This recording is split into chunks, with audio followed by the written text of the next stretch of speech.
Lutter contre les violences diverses par le sport, est-ce encore une utopie ? Sport et violence sont souvent associés l'un à l'autre. Les sociologues rappellent que le sport est à la fois lieu de production de violence et moyen de contrôle de cette violence. Les sports modernes sont généralement considérés comme un moyen privilégié, ayant largement participé et contribué au contrôle et à l'apprentissage de l'autocontrôle des pulsions.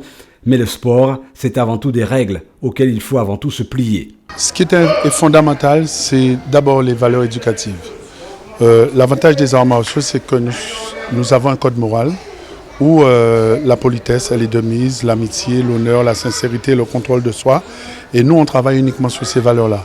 C'est pourquoi au niveau du judo, il y a une progression, et la progression française, c'est elle aussi qui nous donne notre culture.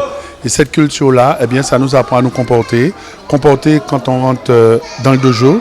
On salue celui qui a créé le judo, Jigo Kano. On salue le tatami. Là, c'est pareil, après un combat, donc il y a une forme de fair play, puisque qu'on soit vainqueur ou qu'on soit vaincu, on salue son partenaire et on lui serre la main. Serrer la main ou dire simplement bonjour, des valeurs en voie de disparition dans une société dite plus violente, où les repères de l'éducation se sont en effet trop souvent volatilisés. En sport, pas de respect des codes et la sanction est immédiate. Pas de gestes violents que le sportif pourrait regretter. Il faut donc contrôler, et contrôler son agressivité n'est pas forcément synonyme de la réduire. Jacques Inoc évoque l'activité sportive comme une forme de thérapie contribuant à l'épanouissement et à l'équilibre de l'enfant. C'est cette démarche-là, associée aussi à celle des parents, parce qu'il ne faut quand même pas occulter le fait que les parents, s'ils ne participent pas pleinement à cette démarche éducative et sportive, il va y avoir des manquements. Et c'est ces manquements-là qui après sont difficiles à rattraper. Mais il faut que les parents, pour la cause éducative de leurs enfants, au moins qu'ils soient solidaires, quoi.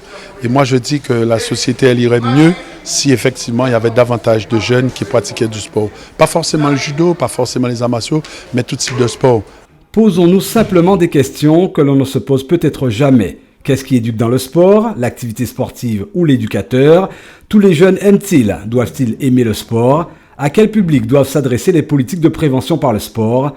Autant de questions et bien d'autres qui pourraient et devraient amener à réfléchir à de vrais programmes de prévention.